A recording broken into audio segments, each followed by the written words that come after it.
kayak di SMP umum sama. Yang membedakan situ sekolah khusus. Jadi murid-muridnya cuma tunanetra. Orang yang bisa bahasa Inggris, setahu saya, itu dari kecil diajari bahasa Inggris. Dari SD-nya itu sudah dibekali bahasa Inggris. Di YKAB itu enggak.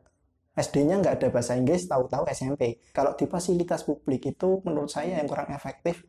Nah, gooding blocking gunanya gue ya penasaran nih. Ya untungnya saya bawa tongkat. Coba nggak bawa tongkat itu kan kelakon itu ciuman sama pohon. Masyarakatnya itu ramah. Ketika ada disabilitas di situ, kira-kira membutuhkan bantuan, ya dibantu.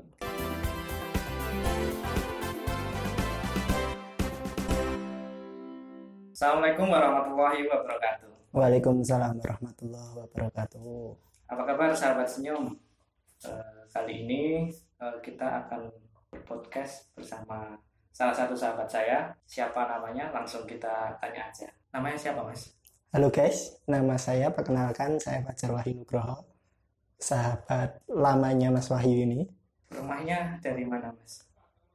Saya rumahnya Klodran. Klodran itu sebuah kelurahan kecil di Colomadu, dekat Solo. Ikutnya Kabupaten Karanganyar. Terus saat ini usianya Mas Fajar berapa, Mas? Wah, udah tua, Mas. Udah tua. Kalau ditanya usia itu saya udah banyak seperempat abad atau 25 tahun. 25 tahun? Iya, kemarin Januari. 97 ya? Iya, betul, 97. Iya. Terus saat ini kesibukannya apa, Mas? Kelondang ladung, Mas.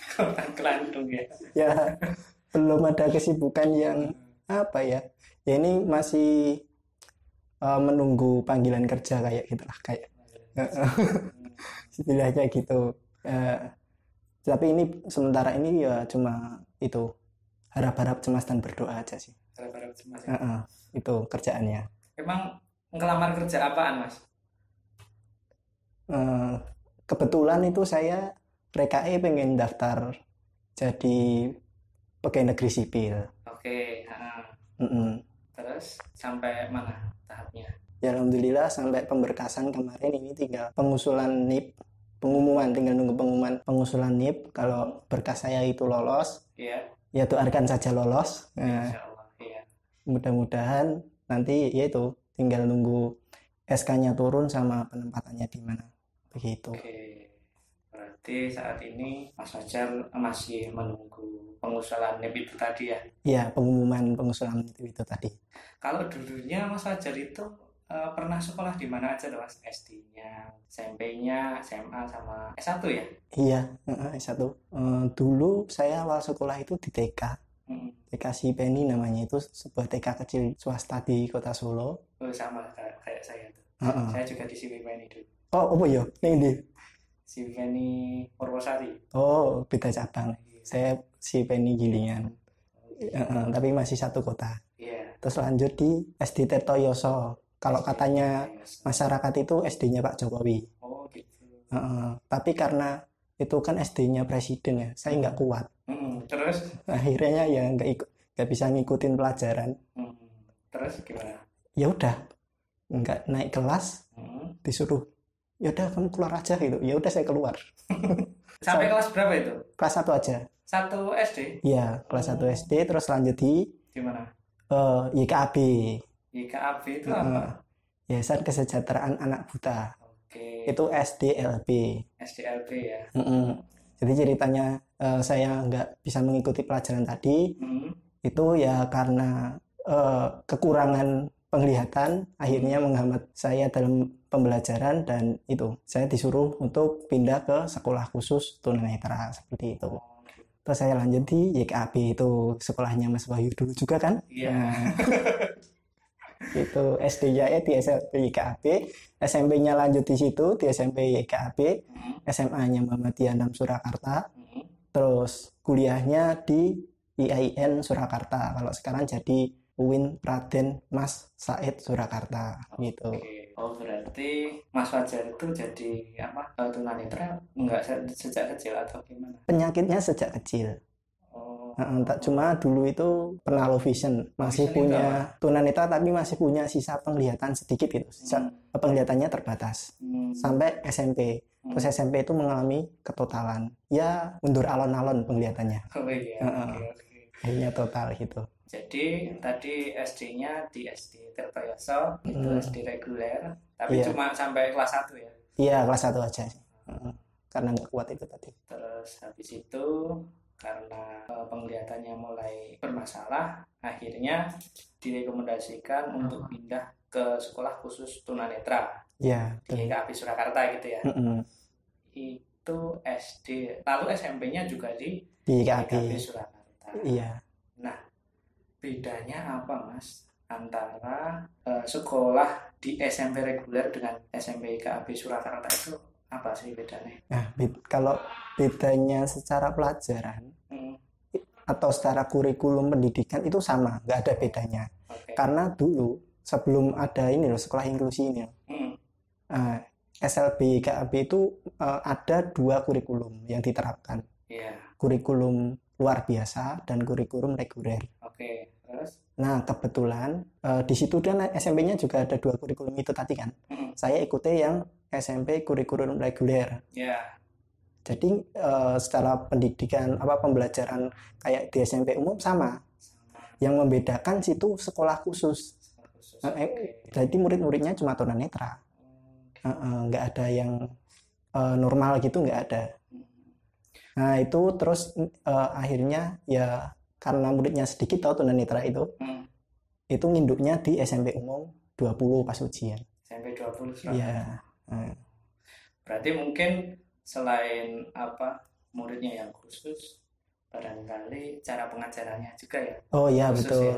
Cara pengajarannya kan karena itu guru-guru SLB ya kebanyakan dari pendidikan luar biasa ya tentunya tahulah untuk mendidik secara khusus. Terus apa sih sulitnya dulu ketika SMP itu? Mapel-mapel apa yang bikin wah jadi dia orang mudeng nih, mudeng kayak. Nah itu Mas, saya dulu itu paling kesulitan nih sebenarnya malah di bahasa Inggris. Bahasa Inggris. Karena kan orang yang bisa bahasa Inggris, setahu saya itu dari kecil diajari bahasa Inggris, dari SD-nya itu sudah dibekali bahasa Inggris. Di YKAP itu enggak, SD-nya enggak ada bahasa Inggris, tahu-tahu SMP. Delalah SMP-nya itu guru yang mengajar bahasa Inggris itu metode pembelajaran yang digunakan enggak saya sukai. Akhirnya saya enggak suka dengan pembelajaran bahasa Inggris itu dan saya ya bukannya malas belajar sih, ya kurang antusias saja dalam belajar bahasa Inggris, akhirnya kesulitan. Untuk mentok terus mengalir apa adanya saja. Itu paling sulit. Kalau bahasa Inggris ini kan lebih kehafalan ya jadi. Tapi saya kalau hafalan itu ya itu kurang begitu menguasai begitu. Oke. Terus SMP di YKAP, lalu SMA? Nah ini SMA di SMA inklusi, SMA umum yang menerima disabilitas di Muhammadiyah 6 Surakarta, salah satu SMA swasta di Surakarta yang menerima disabilitas. Terus habis itu kuliahnya di IAIN Surakarta. IAIN Surakarta. Nah, Institut Agama Islam Negeri Surakarta. Oke. Berapa tahun tuh? Bertahun-tahun Mas. Tepat waktu apa pakai molor? Kalau menurut saya sih tepat dalam waktunya. Iya. Itu saya lulus genap 5 tahun. Prodinya apa Mas? Bimbingan konseling Islam. Oke. Ada kesulitan nggak ketika kuliah tuh? Ya tentu ada Mas. Semua itu kan pasti ada kesulitannya, ada kemudahannya. Terus apa kesulitannya? Yang pertama karena itu bukan universitas yang ada khusus untuk pendidikan luar biasa. Otomatis lingkungan masyarakat di warga IAIN itu awam dengan disabilitas. Nah, support sistemnya di situ menurut saya itu kurang mendukung. Oke. Ya, kalau fasilitas sih ya nggak banyak sih. Cuma kalau minta itu mungkin diadakan. Untuk dosen-dosennya sendiri sih baik-baik sih. Cuma saya kesulitannya ketika harus mengerjakan tugas yang mendominasi visual. Kayak buat memet gitu loh, peta pemikiran kayak gitu, terus statistik itu kan harus pakai visual banget ya. Ya tugas-tugas gitu, terus tugas lapangan. Saya kan orangnya nggak gabiak seperti masnya ya. Aku nek njaluk tulung ki ya rada perkewo kadang. Iya. Apa meneh ning nggon apa itu kampus agama itu kulturnya beda dengan kampus umum. Iya. Ya itu kalau saya mau minta tolong itu ya paling sama orang-orang dekat saja, teman-teman dekat. Sedangkan teman dekat saya itu sedikit. Jadi kalau tugas yang menggunakan yang harus ke lapangan gitu kadang-kadang saya agak kesulitan ya. Oke. Terus nih Mas, kenal senyum tuh sejak kapan? Nah ini kenal senyum sejak SMA kelas 2. Berarti sekitar tahun 2005 2014-15 kelihatannya. Oh 2015 mungkin. Oh ya, anggap aja sih itu. Saya agak lupa soalnya. Saking lamanya disenyum, betah gitu. Terus prosesnya gimana kok bisa tahu-tahu jadi adik asuh itu gimana? Nah dulu itu saya di sini mau berterima kasih dulu sama jenengan Mas. Karena berkat Mas Wahyu inilah saya bisa mengenal senyum. Dulunya kan Mas Wahyu dulu kan yang menjadi adik asuh di Senyum. Terus mungkin merasa kesepian. Cari teman ya? Mungkin cari teman, ya dapatnya kebetulan saya. Terus saya dikenalkan ini ada beasiswa Senyum untuk apa itu siswa disabilitas. Oke. Kebetulan posisi itu saya juga membutuhkan untuk biaya pendidikan, ya udah. Saya waton daftar aja gitu. Daftar. Nah dulu tahunnya apa sih? Senyum itu apa dulu? Lembaga beasiswa. Lembaga pemberi beasiswa. Tahunnya dulu. Awal-awal. Nah kalau sekarang? Kalau sekarang wah banyak. Lembaga kesejahteraan sosial katanya. KKS. Bukan lembaga pemberi beasiswa saja. Jadi di dalamnya banyak kegiatan-kegiatan yang tujuannya itu untuk menyejahterakan penerima manfaat dan orang-orang di sekitar Senyum gitu, baik masyarakat, orang-orang di dalamnya, seperti itu. Pernah ikut kegiatan apa aja Mas di Senyum itu? Pernah ikut kegiatan kalau setiap ini rutinannya itu Senyum Ceria Ramadan. Senyum Ceria Ramadan. Pas puasa itu loh. Apa itu biasanya kegiatannya apa? Jadi mendengarkan motivasi gitu. Kan kita kan nggak ikut festivalnya ya. Iya. Kalau yang PMPM Pondok itu ikut festival lomba-lombanya. Kalau saya itu cuma penikmat makan ya. Iya, penikmat makan dan pendengar setia aja. Biasanya di puncak acara SCR itu kan ada pemberian motivasi, entah dari orang-orang hebat kayak dulu itu saya pernah ikut pas zamannya Gamal Abin Said. Jangan tahu Mas? Iya tahu. Terus Mas Wahyu Setiawan itu siapa Mas? Iya. Siapa itu Mas? Iya, nggak tahu itu siapa. Ya itu ya cukup menginspirasi dan membangkitkan semangat untuk hidup survive gitu. Terus selain SCR apalagi? Setiap fest itu pernah ikut nggak? Nggak pernah, karena saya itu nggak ahli di musik. Setiap fest kan biasanya pentas seni itu ya. Iya toh. Kelihatannya. Nah, saya nggak aktif di situ. Kalau kegiatan lain kayak kemarin pelatihan kewirausahaan yang diadakan di Astra itu saya ikut. Ya selagi kegiatannya itu saya bisa ikuti ya saya ikuti.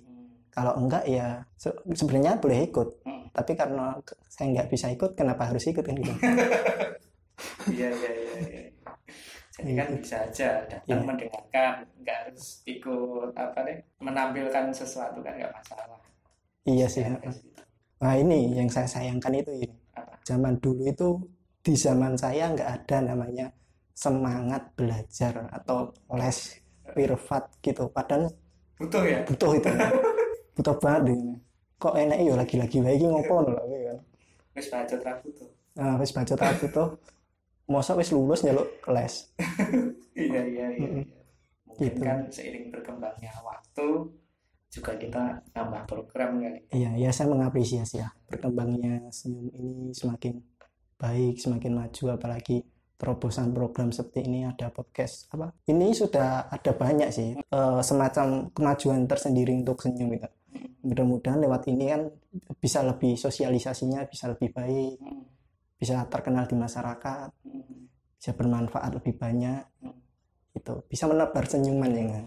Nah, terus selama ini Mas Fajar kalau kemana-mana biasanya diantar atau naik kendaraan umum atau ada driver pribadi? Iya. Nek driver pribadi aku ora melu senyum, Mas. Semampu. Ya kalau sekarang kan alhamdulillah kemajuan teknologi itu semakin pesat ya. Sekarang itu bisa kita naik Gojek. Yeah. Nah, kalau dulu harus nyegat bis, nyegat angkutan itu lama. Kadang-kadang dindeki, kadang-kadang enggak. Apalagi kita kan hanya berpatokan dengan pendengaran. Aku tahu nyegat bis ngono kuwi. Iya. Tak kira suara bis, ternyata truk. Wah, tak cegat. Itu. Tapi kan pernah itu, Mas. Ya gitu itu. Tapi kan sekarang bis pun sudah ada suaranya. Kalau di fasilitas publik itu menurut saya yang kurang efektif malah guiding blocking gunanya apa ya, penasaran nih. Guiding block ya. Karena gunanya mending kita membangun masyarakat yang inklusif aja. Jadi ya masyarakatnya itu ramah. Ketika ada disabilitas di situ kira-kira membutuhkan bantuan ya dibantu gitu, bukan guiding block terus ning tengah dalan enek ning tengah-tengahe enek wite apa enek tiange, itu namanya memasang jebakan Batman. Mereka gampang ning mana kurang efektif itu kalau di fasilitas umum. Ada pengalaman kayak gitu, jalan di guiding block tahu-tahu di tengahnya ada pohon gitu, pernah. Terus gimana? Ya untungnya saya bawa tongkat. Coba nggak bawa tongkat itu kan kelakon itu ciuman sama pohon. Aku jadi keinget tuh, Mas, waktu kita SMP ya.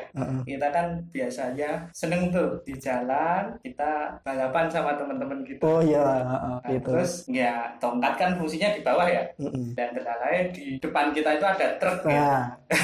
Itu nggak nggak tahu kan. Nggak tersentuh kan. Nggak tersentuh. Baik truk itu karena di atas ya. Wah, rekae mlakune buanter nyek makdel enak itu jane. Orang kepalanya dulu kena ya. Tapi itu seru, Mas. Seru. Itu justru seperti itu ya sebenarnya perlu untuk tunanetra itu pengenalan rasa sakitnya tabrakan itu kadang-kadang kita perlu biar tahu kerasnya kehidupan. Iya, benar-benar juga ya. Terus kalau menurutmu fasilitas publik yang seperti apa yang seharusnya pemerintah berikan untuk kita rasanya gue fasilitas publik sing neko-neko yang penting aku iso ngono ya. Atau gimana? Ya sebenarnya kalau tunanetra sendiri ya itu untuk infrastruktur itu tidak begitu memalukan ya, karena kan ya kita memang kadang-kadang memalukan kayak misalnya lift ada suaranya, terus ada tulisan braille-nya. Itu memang kadang-kadang kita memerlukan sih. Cuma kalau yang spesifik harus ada jalan khusus untuk tunanetra gitu yang enggak, kita bukan kereta api yang harus dikasih jalan khusus kan. Nah, terus yang penting itu kalau saya sendiri itu lebih ke support sistemnya di situ aja. Itu kita mau apa-apa, mau ada bantuannya, ada pembantunya, ada pendampingnya. Terus kalaupun nggak ada itu ada teknologi yang bisa membantu kita atau ada pembantunya di situlah yang sekiranya itu kalau kita ada kesulitan ya bisa mengatasi kesulitan kita. Ya, berarti tambah angel loh, Mas. Apanya? Fasilitas publik sing gampang rasanya teknologi. Ya sebenarnya kalau membangun masyarakat yang inklusif itu lebih mudah daripada kehabisan biaya untuk infrastruktur yang belum tahu gunanya untuk apa itu loh. Yang untuk hiasan sih nggak apa-apa. Nah, eskalator itu nggak perlu ada suaranya kan, kalau kita udah sampai ke atas kan udah terasa lagi. Kalau untuk halte atau ATM kayak gitu gimana? Wah itu kalau ATM ya kalau bisa ada suaranya sih, Mas. Karena kan setiap ATM itu berbeda ya. Cara fitur-fiturnya, letak-letaknya. Misalnya antara BRI dengan BNI. Ya. Nyebut merek nggak apa-apa tuh ini? Nggak apa-apa. Nah itu kan antara BRI, BNI itu nggak ada metode khusus yang pakem. Misalnya untuk tarik uang harus mencet berapa kali tombol ini, itu kan setiap ATM beda-beda. Nah itu kita perlu ada bantuan suara. Kalau saya biasanya mengatasinya karena saya nggak bisa menghafal ya biasanya ke bank yang ada security-nya, saya minta tolong pandu Pak security itu. Kalau teman-teman saya seperti Mas Wahyu itu kan tukang ngapalin tombol ATM. Kalau saya ya Males. Bukannya nggak mau. Tapi itu salah satu solusi juga sih. Ya, itu salah satu solusi. Itu salah satu solusi. Kalau nggak ada orang, kan ya. Itu salah satu solusi. Ya bagus, itu bagus. Terus kesan pesannya untuk senyum apa, Mas? Kesannya untuk senyum. Ya, kalau kesannya saya disenyum itu sangat luar biasa. Senyum itu menjadikan saya orang yang seorang-orangnya, bukan orang-orangan. Berarti dulu bukan orang ya? Ya, dulu semua orang. Saya skripsi itu ngambil di senyum, beasiswa di senyum. Bahkan yang saya suka dari senyum. Banyak yayasan lain itu yang memberikan beasiswa cuma semester 8. Dan patut kita apresiasi senyum itu, walaupun saya semester 10. Bukan saya ngajari lulus nggak tepat dulu. Iya. Tapi senyum itu memberikan beasiswa sampai lulus. Iya. Artinya selagi PM-nya itu tetap semangat belajar, senyum itu menyadari bahwa banyak kesulitan juga. Terus udah mau memberikan sampai selesai itu. Jarang kan lembaga beasiswa lain yang seperti itu. Terus program-programnya semakin maju, ada semangat itu tadi yang tak bilang. Ada kayak gini. Menurut saya perkembangan senyum semakin baik. Mudah-mudahan ke depan juga semakin maju, sukses, jaya selalu. Lebih banyak memberikan manfaat, nggak disabilitas netra saja, disabilitas lainnya. Bisa memberdayakan juga kalau bisa. Terus pesannya apa? Pesannya apa ya? Kalau saya berpesan itu nggak patut. Senyum itu sudah terlalu baik untuk saya. Jadi kalau saya kasih pesan ya saya kurang gimana gitu. Ya gini aja. Yang penting pesan-pesannya untuk donatur, saya mengucapkan terima kasih. Sampai sekarang saya bisa seperti ini. Kepada pejuang-pejuang senyum juga, kepada Masih yang udah setia menemani saya di senyum. Sama pejuang-pejuang senyum lainnya, Mas Arif yang mau menerima saya. Selalu semangat. Kita tidak tahu keberuntungan orang itu seperti apa, tapi selalu semangat untuk menebar kesenyuman supaya orang lain itu tetap bisa tersenyum. Terima kasih Mas Fajar untuk bincang-bincangnya sore ini. Semoga teman-teman pejuang senyum dan sahabat senyum juga terinspirasi dengan adanya obrolan saya dengan Mas Fajar. Iya, mudah-mudahan. Kalau saya bukan menginspirasi, ada yang banyak lebih hebat dari saya, seperti Mas Wahyu ini. Saya merasa gimana gitu ya tinggal di sini itu suatu kehormatan, tapi ya kok belum pantas gitu. Saya belum menjadi apa-apa gitu. Mungkin cukup sekian untuk hari ini podcast bersama Mas Fajar. Untuk hari ini, untuk hari depan ada lagi berarti. Mohon maaf. Ya. Wabillahi taufiq wal hidayah. Assalamualaikum warahmatullahi wabarakatuh. Waalaikumsalam.